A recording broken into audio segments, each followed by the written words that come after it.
The metallic click of handcuffs echoed through the pristine hallway of St. Mary's Medical Center, cutting through the usual symphony of beeping monitors and hurried conversations. Dr.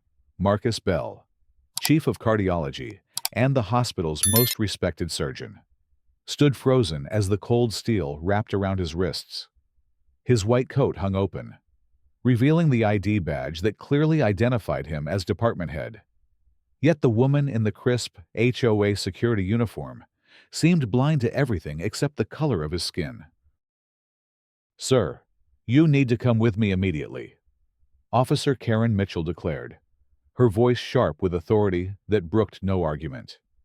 The fluorescent lights overhead cast harsh shadows across her angular face, highlighting the determined set of her jaw and the suspicious glint in her pale blue eyes. "We've received reports of stolen medical supplies, and you match the description perfectly." The absurdity of the situation hit Dr. Bell like a physical blow.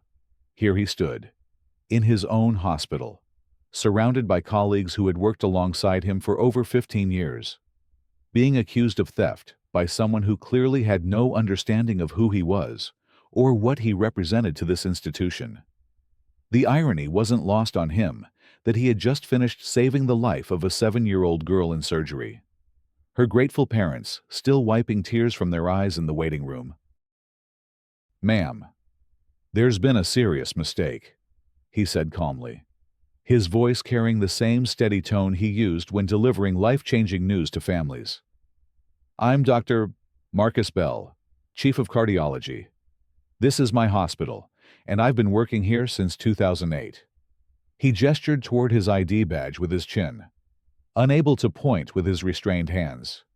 "If you'll just look at my credentials." "I don't care what fake ID you're wearing," Karen interrupted, her grip tightening on his arm as she began to pull him toward the elevator. "The description fits perfectly. Black male, approximately 6 feet tall, wearing medical scrubs. You were seen leaving the supply closet on the 3rd floor with suspicious packages." The gathering crowd of hospital staff watched in stunned silence as their beloved chief of cardiology was marched through the hallway like a common criminal. Nurses who had assisted him in countless life-saving procedures stood with their mouths agape, unable to process what they were witnessing. Dr. Sarah Chen, a resident who had been mentored by Dr. Bell for the past 2 years, stepped forward with trembling hands. "Officer, please, you're making a terrible mistake," she pleaded, her voice barely above a whisper. "Dr. Bell is one of our most distinguished physicians. He's scheduled for emergency surgery in 20 minutes. A patient's life depends on him being in that operating room." Karen's expression hardened further. If such a thing were possible, her years working as head of security for the Willowbrook Homeowners Association had taught her to trust her instincts above all else. And those instincts were screaming that this man was trouble. She had seen too many smooth-talking criminals try to weasel their way out of consequences with fake credentials and sob stories. "Nice try, but I wasn't born yesterday," she snapped, her voice echoing off the walls as they approached the elevator bank. "I've been in security for 12 years, and I know a con artist when I see one. The real doctor is probably some white guy in an office somewhere, while this one was stealing supplies to sell on the street." The elevator doors opened with a soft ding that seemed unnaturally loud in the tense atmosphere. As Karen forced Dr. Bell inside, he caught sight of the surgical schedule posted on the nearby board. His name was clearly listed for an emergency valve replacement surgery, scheduled to begin in 18 minutes. The patient, a 45-year-old construction worker and father of 3, had been rushed in with critical heart failure after collapsing on a job site. "Look at the surgery board," Dr. Bell said urgently as the elevator doors began to close. "My name is right there. If I don't perform that surgery, a man is going to die. His family is counting on me." But Karen had already pressed the button for the ground floor, her mind made up. The elevator descended in tense silence. The only sound the mechanical whir of the motor and Dr. Bell's controlled breathing as he tried to process the nightmare unfolding around him. He thought of his daughter Maya, a trauma surgeon at the same hospital, and wondered what she would think when she heard about this humiliation. The elevator opened to reveal the main lobby, bustling with the usual afternoon activity of visitors, patients, and staff members going about their business. Karen's radio crackled to life as she led Dr. Bell across the polished marble floor toward the main entrance. Unit 47. "What's your status?" came the voice of her supervisor at the HOA security office.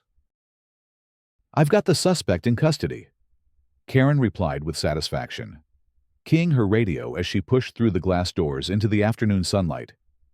"Black male, approximately 35 to 40, caught red-handed near the medical supply storage. I'm bringing him in for questioning." The warm Georgia sun beat down on them as they crossed the parking lot toward Karen's patrol vehicle, a white SUV emblazoned with the Willowbrook HOA security logo. Dr. Bell's mind raced, trying to understand how his life had taken such a surreal turn in the span of 15 minutes. He had awakened that morning to the familiar routine of reviewing patient charts over coffee, kissing his wife goodbye, and arriving at the hospital ready to save lives. Now he found himself being arrested by someone who seemed incapable of recognizing the obvious truth staring her in the face. "Officer Mitchell," he said, reading her name tag as she opened the rear door of her vehicle. "I understand you're trying to do your job, but please think about this logically. What would I possibly gain from stealing medical supplies from my own hospital? My salary as chief of cardiology is over $400,000 a year. Why would I risk everything for supplies I could simply requisition through proper channels?" Karen paused for a moment, her hand on the car door, but her expression remained skeptical. "Criminals always have excuses," she said finally. "I've heard them all. The smooth talkers are often the worst ones, because they think they can charm their way out of anything." As she helped him into the back seat, Dr. Bell caught sight of a familiar figure rushing across the parking lot. Dr. James Rodriguez, the hospital's chief of staff, and Dr. Bell's longtime friend, was practically running toward them with his white coat flying behind him like a cape. "Stop! What the hell is going on here?" Dr. Rodriguez shouted, his usually calm demeanor replaced by barely controlled fury. He had been in his office reviewing quarterly reports when his assistant burst in with news that their chief of cardiology was being arrested in the lobby. "Officer, you need to release Dr. Bell immediately. This is completely insane."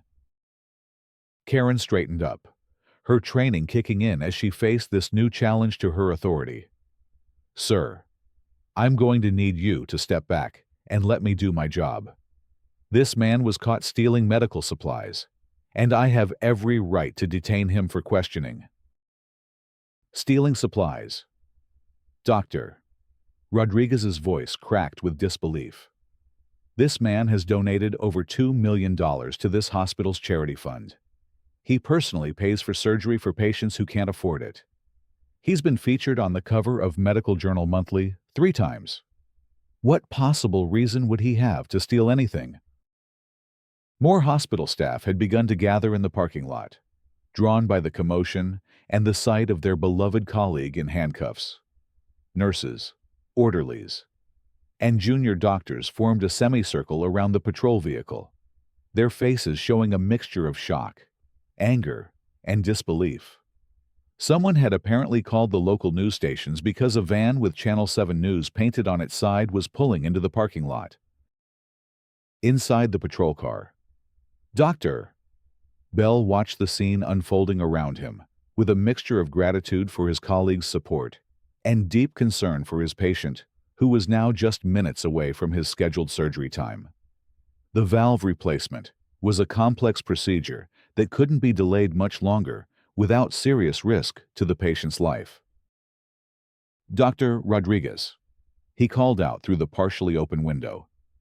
"You need to call Dr. Patterson from Atlanta General. He's the only other surgeon in the area qualified to perform the valve replacement. Tell him it's emergent." The crowd of hospital staff erupted in angry murmurs as they realized that not only was their chief of cardiology being wrongfully detained, but a patient's life was now hanging in the balance because of this woman's stubborn refusal to listen to reason. Head nurse Patricia Williams, a formidable woman who had worked at the hospital for over 25 years, stepped forward with fire in her eyes. "Young lady, I don't know who you think you are, but you're about to cause the death of an innocent man because of your ignorance," she declared, her voice carrying the authority of someone who had seen every kind of medical emergency imaginable. "Dr. Bell has saved more lives in this hospital than you have years on this earth. Release him this instant." Karen felt the pressure mounting from all sides, but her training had taught her never to back down once she had made an arrest. Admitting she was wrong now would be tantamount to admitting she was incompetent, something her pride simply wouldn't allow. She had built her reputation on being tough and uncompromising, qualities that had earned her rapid promotion within the HOA security ranks. "I don't care if you people stick together," she announced to the growing crowd. "I know what I saw, and I know what I'm trained to look for. This man was acting suspiciously in a restricted area, and he matches the description of someone who has been stealing supplies from multiple hospitals in the area." The news crew had set up their equipment and was now filming the entire confrontation, the reporter speaking rapidly into her microphone as she provided live coverage of the unfolding drama. The story was already being shared on social media, with hospital staff posting updates and photos that were quickly going viral. Dr. Bell's wife, Linda, arrived just as Karen was preparing to drive away. She had received a frantic phone call from Dr. Rodriguez and had rushed from her job at the law firm where she worked as a senior partner. Her face was flushed with anger and disbelief as she marched across the parking lot in her professional attire, her heels clicking authoritatively on the asphalt.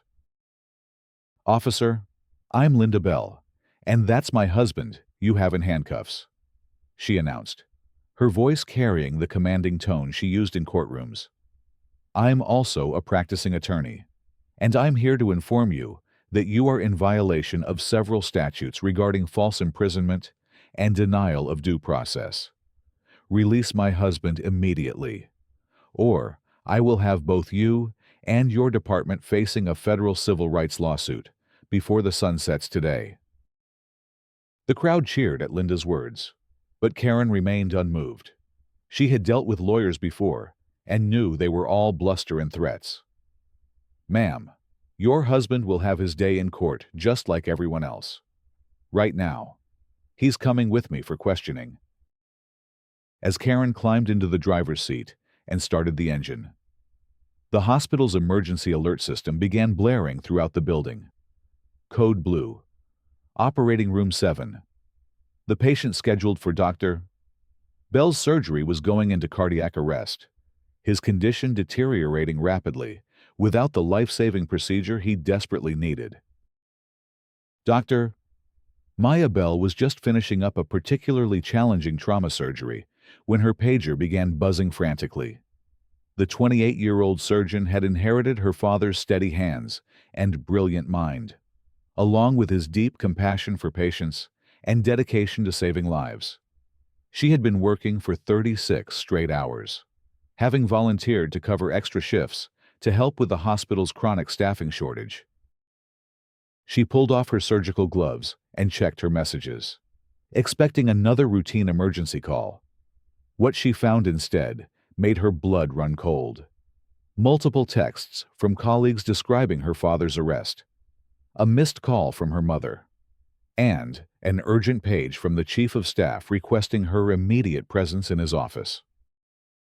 Racing through the hospital corridors, still wearing her surgical scrubs, Maya's mind struggled to process what she was hearing from other staff members.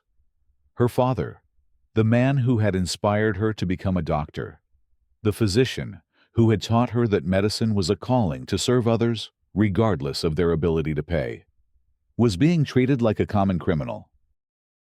She burst into Dr. Rodriguez's office to find him on the phone with hospital administration, his face red with frustration and anger. "I don't care what protocols we have to follow," he was saying. "This is completely unacceptable, and if we don't handle this properly, we're going to have a public relations nightmare on our hands." "Dr. Rodriguez, what's happening with my father?" Maya demanded, her voice tight with barely controlled emotion. "I heard he was arrested, but that can't possibly be true." The chief of staff hung up the phone and turned to face her, his expression grave. "Maya, I'm afraid it is true. Some overzealous HOA security officer arrested your father on suspicion of theft. It's the most ridiculous thing I've ever seen in my 30 years of medicine, but she seems determined to go through with it." "And the valve replacement surgery?" Maya asked, though she already feared she knew the answer. "The patient went into cardiac arrest 20 minutes ago. We managed to stabilize him temporarily, but he needs that surgery within the next hour, or he's not going to make it. Dr. Patterson from Atlanta General is in surgery himself and can't get here in time. You're the only other surgeon in the region with the skills to perform the procedure." Maya felt the weight of the situation settling on her shoulders like a lead blanket. She was exhausted from her marathon surgery schedule, emotionally devastated by her father's treatment, and now being asked to perform one of the most challenging procedures in cardiac surgery under the worst possible circumstances. "I'll need 20 minutes to review the patient's charts and prepare," she said, her voice steady despite the turmoil in her heart.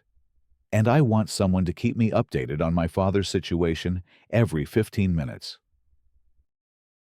As Maya rushed to prepare for surgery, Karen was driving through downtown Atlanta with her prisoner, completely unaware that the man in her back seat was about to become the center of a media firestorm that would change her life forever. Her radio crackled with routine traffic from other security units, and she felt satisfied that she had done her job properly, despite the pressure from the hospital staff. "Dispatch, this is Unit 47, she called in. "I'm en route to headquarters with the suspect. ETA approximately 15 minutes. "Copy that. Unit 47. Be advised we've been getting some calls from the media about your arrest. Apparently, someone posted video on social media and it's getting a lot of attention." Karen glanced in her rearview mirror at Dr. Bell, who sat quietly with his eyes closed, apparently lost in thought. "What kind of attention?" she asked, suddenly feeling less confident about her decision. "Well, the video shows you arresting someone at the hospital, and people are claiming he's actually a doctor there. Social media is going crazy with hashtags like Justice for Dr. Bell and Ho Gone Too Far. The department's getting flooded with calls." A knot formed in Karen's stomach as she realized that her simple arrest might be turning into something much bigger than she had anticipated. But she had committed to this course of action, and backing down now would only make her look weak and incompetent. She pressed harder on the accelerator, eager to get to the station and have Dr. Bell processed before things got any more complicated. Back at the hospital, Maya was scrubbing in for what might be the most important surgery of her career. The patient, Robert Martinez, was a 45-year-old father of 3 whose heart valve had deteriorated to the point where replacement was his only hope for survival. His wife Maria sat in the waiting room with her children, praying for a miracle. The operating room buzzed with activity as the surgical team prepared for the complex procedure. Maya had performed similar surgeries before, but never under such emotionally charged circumstances. She could feel the weight of everyone's expectations pressing down on her as she entered the sterile environment where her father had performed thousands of life-saving procedures. "Dr. Bell, the patient is prepped and ready," announced the head surgical nurse. "His vitals are stable for now, but we can't wait much longer." Maya nodded and approached the operating table where Robert Martinez lay unconscious, his life dependent on her skill and steady hands. As she made the first incision, she thought about her father and the countless lessons he had taught her about surgery, medicine, and the sacred responsibility of holding another person's life in your hands. The surgery was going smoothly when Maya's pager began buzzing with an urgent message from hospital security. There had been an accident in the parking lot. A woman had collapsed near the entrance and was being brought to the emergency department. The description matched Karen Mitchell, the HOA officer who had arrested her father. Maya's hands never wavered as she continued working on Robert Martinez's heart valve. But her mind was racing. The irony of the situation wasn't lost on her. The woman who had treated her father like a criminal was now dependent on the same hospital for her own life.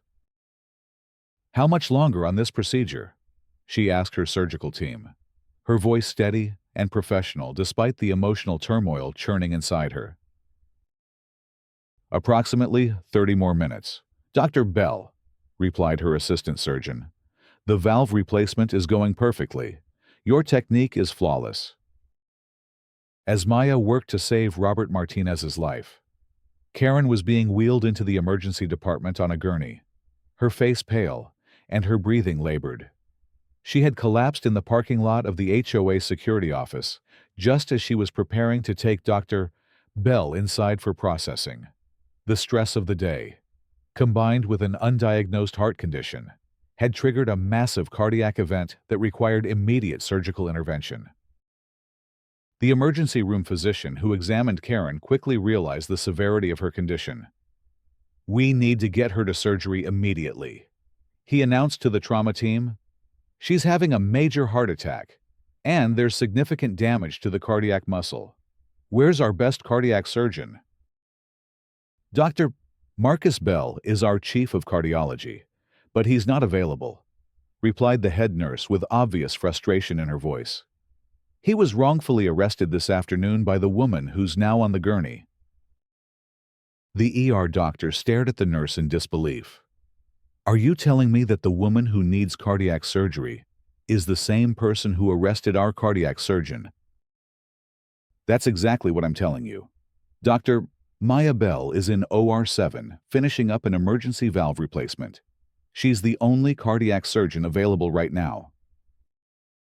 News of Karen's medical emergency reached the media within minutes, adding another dramatic twist to a story that was already capturing national attention. The irony was not lost on anyone that the woman who had refused to believe Dr. Bell was a doctor was now dependent on his daughter to save her life. Maya completed Robert Martinez's surgery with her usual precision and skill. The valve replacement successful, and the patient's prognosis excellent.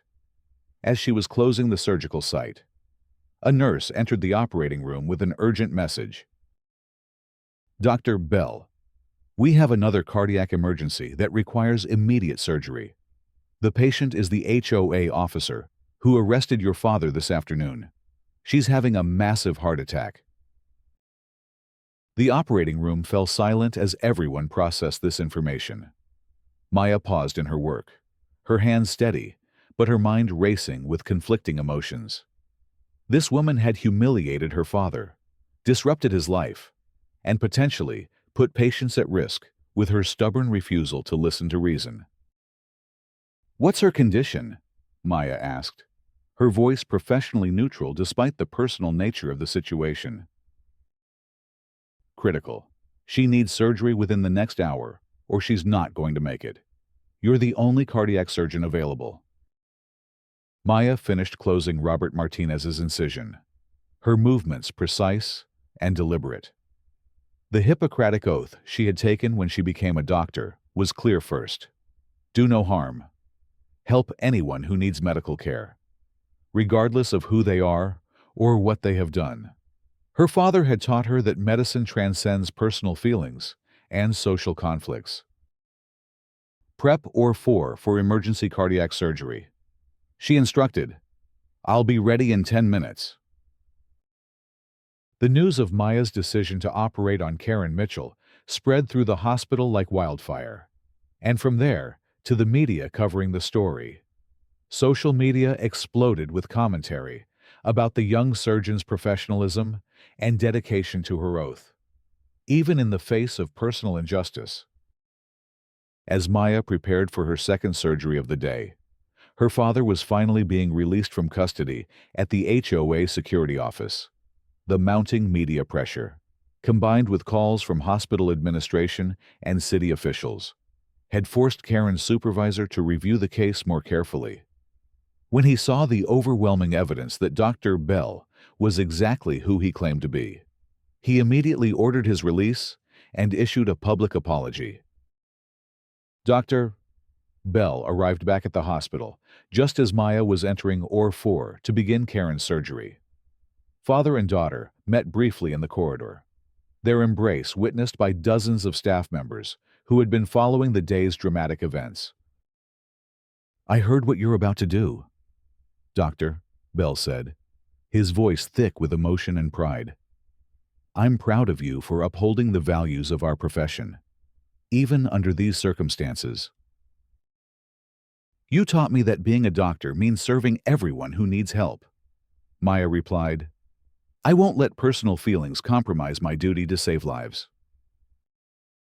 The surgery to repair Karen's damaged heart was even more challenging than Robert Martinez's valve replacement. The heart attack had caused extensive damage to the cardiac muscle, requiring a complex procedure to restore blood flow and repair the affected areas. Maya worked for over 4 hours, her team supporting her every step of the way as she fought to save the life of the woman who had caused her family so much pain. Outside the operating room, a crowd had gathered that included hospital staff, media representatives, and members of the community who had been following the story throughout the day. Dr. Bell stood with his wife Linda, both of them anxiously waiting for news about the surgery's outcome. The story had captured national attention, with major news networks picking up the coverage and social media buzzing with commentary about prejudice, justice, and the power of medical ethics. Many people were calling Maya a hero for her willingness to save the life of someone who had wronged her family. When Maya finally emerged from the operating room after successfully completing Karen's surgery, she was greeted by spontaneous applause from the gathered crowd. Her surgical scrubs were soaked with sweat, her face pale with exhaustion, but her eyes shone with the satisfaction of having saved another life. The surgery was successful, she announced to the waiting crowd. The patient will make a full recovery. She'll need several weeks of rehabilitation, but she should be able to return to normal activities within 3 months. The next morning brought a flood of media attention to St. Mary's Medical Center. News vans lined the street outside the hospital, and reporters clamored for interviews with Dr. Bell and his daughter. The story had become a powerful symbol of how medical professionals rise above personal conflicts to serve their communities. Karen Mitchell awoke in the cardiac intensive care unit with a new perspective on life and a deep sense of shame about her actions the previous day. The realization that the woman who had saved her life was the daughter of the man she had wrongfully arrested weighed heavily on her conscience. She asked to speak with Dr. Bell as soon as she was medically able. "Dr. Bell," she said when he visited her bedside, her voice weak but sincere, "I owe you the deepest apology imaginable. I was wrong, completely wrong, and I let my prejudices cloud my judgment. Your daughter saved my life after I treated you so horribly." Dr. Bell pulled up a chair beside her bed, his expression compassionate, despite everything she had put him through. "Officer Mitchell, we all make mistakes. What matters now is what we learn from this experience and how we use it to become better people." The conversation between Dr. Bell and Karen Mitchell was private, but its effects rippled through the community over the following weeks. Karen made a full recovery from her heart surgery and resigned from her position with the HOA Security Department. She enrolled in diversity training programs and began speaking at community events about the dangers of racial profiling and the importance of treating all people with dignity and respect. The Willowbrook Homeowners Association fired their entire security department and implemented new policies requiring extensive background checks and bias training for all security personnel. They also established a community fund to support diversity initiatives in local hospitals and medical schools. St. Mary's Medical Center used the incident as an opportunity to review and strengthen their own policies regarding staff dignity and respect.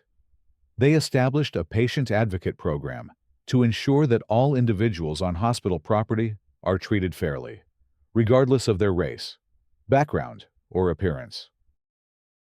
Dr. Bell was honored by the American Medical Association for his grace under pressure and his commitment to treating all patients with equal care. The organization established the Marcus Bell Award for Medical Excellence and Community Service, recognizing physicians who go above and beyond in serving their communities. Maya Bell's actions during the crisis earned her recognition as one of the top young surgeons in the country. She was invited to speak at medical conferences across the nation about the importance of medical ethics and professional responsibility. Her story inspired countless young people to pursue careers in medicine and healthcare. Robert Martinez, the patient whose life Maya saved during her father's ordeal, made a complete recovery and returned to work 3 months after his surgery. He and his family became active supporters of the hospital's charity programs, helping to fund medical care for patients who couldn't afford treatment. The media attention surrounding the incident led to renewed discussions about racial profiling and bias in society. The hashtag #Justice for Dr. Bell became a rallying cry for fair treatment and equal justice, inspiring similar movements in communities across the country. 6 months after the incident, Karen Mitchell visited Dr. Bell and Maya at the hospital to thank them personally for their professionalism and compassion. She had undergone a profound transformation, dedicating her time to community service and advocating for police reform and bias training. "I will never be able to fully repay the debt I owe to your family," she told them during their meeting. "But I can spend the rest of my life working to ensure that what happened to you never happens to anyone else." The story of Dr. Marcus Bell, his daughter Maya, and Officer Karen Mitchell became a powerful testament to the possibility of redemption and positive change. It demonstrated that even in the darkest moments of human failing, there exists the potential for growth, understanding, and healing. Dr. Bell continued his work as chief of cardiology, his reputation enhanced rather than diminished by the ordeal. He used his platform to speak out about racial justice and the importance of treating all people with dignity and respect. His commitment to excellence in patient care never wavered, and he continued to save lives and train the next generation of physicians.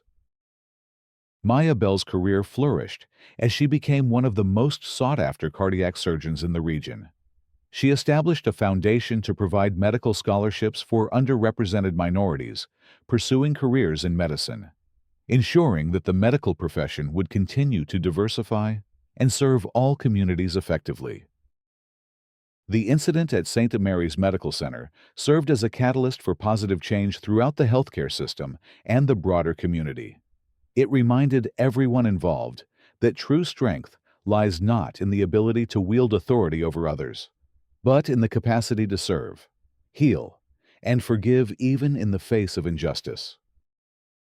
Years later, when people spoke of that dramatic day, when prejudice and justice collided in the halls of St. Mary's Medical Center, they remembered it not as a story of conflict and division, but as a powerful example of how love, professionalism, and human decency can triumph over hatred and ignorance. The badge and the stethoscope had clashed. But, in the end, the healing power of medicine and the strength of the human spirit had prevailed. The legacy of that day continued to inspire new generations of healthcare workers, law enforcement officers, and community leaders who understood that true service to others requires putting aside personal biases and treating every individual with the respect and dignity they deserve. In a world often divided by fear and misunderstanding, the story of the Bell family and Karen Mitchell stood as a beacon of hope, proving that redemption is always possible when people have the courage to face their mistakes and work toward a better future.